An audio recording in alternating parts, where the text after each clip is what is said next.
बागवान स्कूल में क्या हुआ, क्या कंट्रोवर्सी है, अभी उस पर जो है वो लोग कमेंट्स, जवाबी कमेंट्स जो है वो कर रहे हैं। कुछ लोग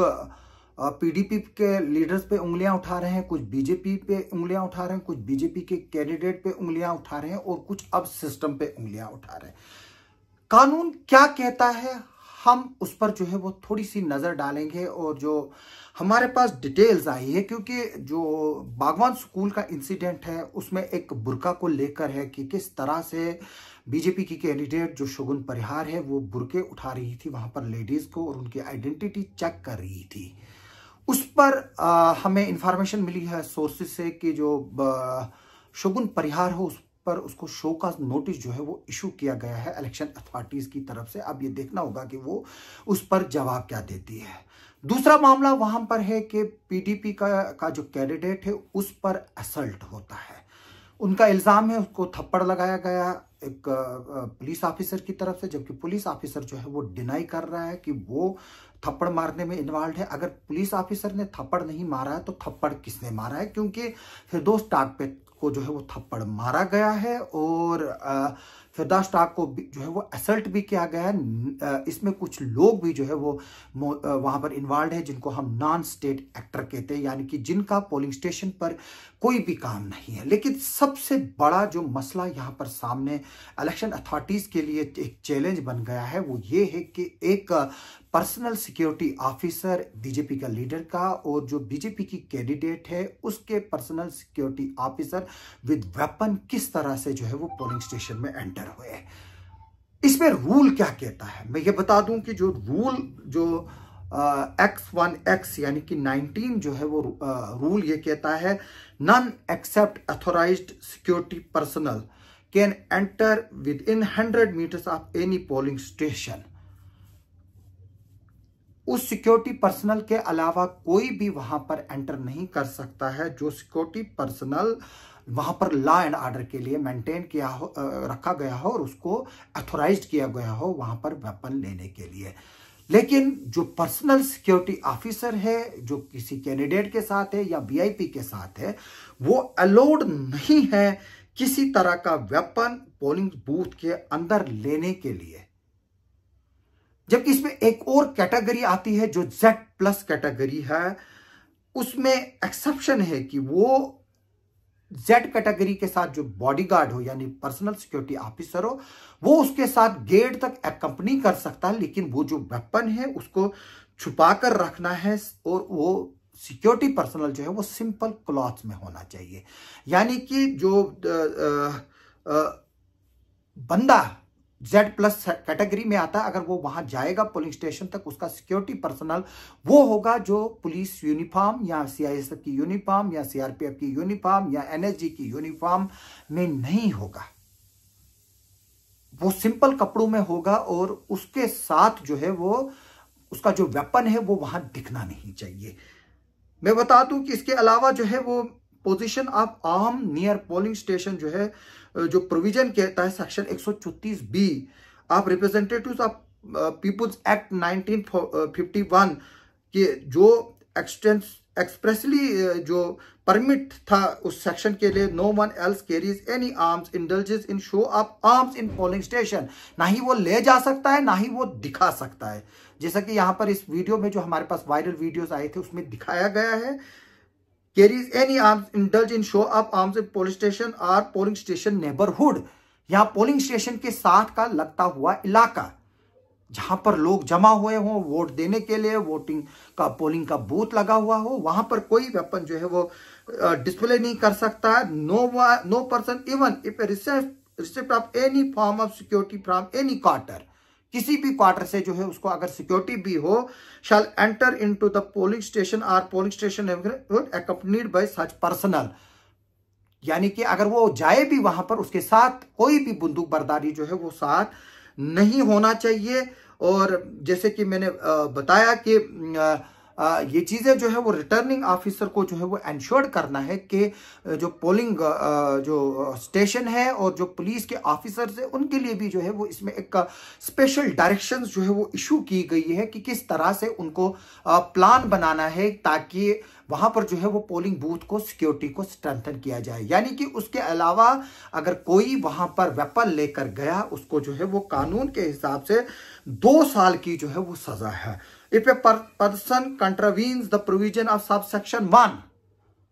जो आर्म्स एक्ट का, ही shall be punishable with imprisonment for a term which may extended to 2 years or fine or with both, यानी कि उस पर 2 साल की सजा भी हो सकती है, जुर्माना भी हो सकता है और उसको जो है दोनों भी हो सकता है। इसके अलावा जो 54 ऑफ 1959 पीपुल्स रिप्रेजेंटेटिव एक्ट है, उसमें अगर कोई लाइसेंस वेपन भी ले जाता है वो भी एक जो है ऑफेंस है। मैं बता दूं कि जो ये फितोस्टाक का इश्यू हुआ है इसमें काफी जो है वो एक तरह से अब इलेक्शन कमीशन की अथॉरिटी जो है वो बैकफुट पर आई है और इसमें इंक्वायरियां चल रही हैं, FIR रजिस्टर्स हुए हैं। और इसमें मैं बता दूं कि जो रोल जो चैप्टर 8 है, role of police in poll arrangement में जो है वो क्लियर्ड है, लॉ एंड ऑर्डर मेजर्स के लिए क्लियर्ड है कि पोल में किस तरह से जो डिस्ट्रिक्ट इलेक्शन ऑफिसर SP जो है वो जो पुलिस ऑफिशियल्स ड्यूटी पे है उनको जो है वो ब्रीफ करेंगे about the provision of section 131 of जो रिप्रेजेंटेटिव एक्ट है, पब्लिक रिप्रेजेंटेटिव एक्ट जो है 1951 उसके तहत, और उनको जो है वो डायरेक्शंस दी जाएंगी कि कोई भी इस तरह का जो सेटअप है 200 मीटर के बाहर वहां पर जो है उसके अंदर फिर वेपन जो है वो नहीं जाएगा। ये काफी एक लंबी रूल लिस्ट है, रूल बुक है जिसमें क्लियर किया गया है कि पोलिंग स्टेशन में जो है वो किस तरह का बिहेव किया जाए। और दूसरी बात जो रूल है और लॉ जो है ये भी कहता है कि नो वन इंक्लूडिंग कैंडिडेट और any non authorised person can check the identity of a voter inside the polling station. और उसमें यह बताया गया है कि किसी को भी अथॉरिटी नहीं है, यानी कि जो अथोराइज्ड पर्सन है वही जो है वो आइडेंटिटी चेक कर सकता है। वो अथोराइजिंग पर्सन जो है वो वहां पर जो प्रिजाइडिंग ऑफिसर है उसका जो स्टाफ है, और उसमें भी ये कहा गया है कि जिस वक्त वोटर जो है वो वोट डालने के लिए आएगा वहां पर जो पॉलिटिकल पार्टीज के एजेंट्स मौजूद हैं, अगर उनको किसी वोटर की पे शक है, क्योंकि उनके पास वोटर लिस्ट होती है, आज जो वोटर लिस्ट है उसके साथ में फोटो भी जो है वो लगा है, अगर उनको एतराज होता है किसी की आइडेंटिटी पे, वो जो है वो एतराज वो प्रिजाइडिंग ऑफिसर को जो है वो जताएंगे और प्रिजाइडिंग ऑफिसर से बोलेंगे कि इस वोटर की आइडेंटिटी जो है वो आप प्रूव करो, इसको बोलो कि ये अपनी आइडेंटिटी प्रूव करे। अगर उसके पास उस वक्त आइडेंटिटी कार्ड नहीं होगा तो उस पर जो है वो सवाल किए जा सकते हैं, लेकिन सवाल उस पर तब किया जाएगा जब BLO जो है वो फेल हो जाएगा, क्योंकि BLO जो का जो है वो जो बूथ लेवल ऑफिसर है उसको जो है वो पास स्पेशल ऐप है। जैसे ही उस शख्स का नाम डाला जाएगा और उस शख्स के जो वोटर लिस्ट पर सीरियल नंबर है, जिस तरह से मेरा सीरियल नंबर 469 है वेटरनरी हॉस्पिटल में जो पोलिंग बूथ है वहां पर, जो बूथ लेवल ऑफिसर वहां पर है, वहां पर मंजूर अहमद बूथ लेवल ऑफिसर है, अगर मेरे को कोई ऑब्जेक्ट करता है वो मेरा नाम डालेगा और मेरा सीरियल नंबर डालेगा, वहां पर मेरा फोटो आइडेंटिटी कार्ड जो है वो बिल्कुल क्लर्ड में आएगा। और अगर वो फोटोग्राफ मिसमैच करती होगी उसके बाद ही जो है वो बोला जाएगा कि आप जो है वो एक एडिशनल आइडेंटिटी प्रूफ लाओ। क्योंकि मैं बता दूं कि काफी लोगों के फोटोग्राफ जो है वो 10 साल 15 साल 10 साल पुराने जो है वो वोटर लिस्टों में लगे हुए हैं, नए वोटर लिस्टों में नए फोटोग्राफ्स अपडेट नहीं हुए हैं। तो इसमें भी जो है वो क्लियर बोला है, और जो एक्शन है शगुन परिहार का उसको जो है वो गलत करार दिया गया और उस पर उनको जो है वो शोकाज नोटिस भी जो है वो इशू की गई है। मैं ये भी बता दूं कि अब 18 तारीख निकल चुका है, आज के बाद जो है वो हम एक दूसरे के साथ जो है वो मिलजुल कर काम करना चाहिए और हमें किश्तवाड़ की बेहतरी के लिए सोचना चाहिए, चाहे जो भी जीते। मैं चाहता हूं कि किश्तवाड़ के तीनों कैंडिडेट जो भी जीते,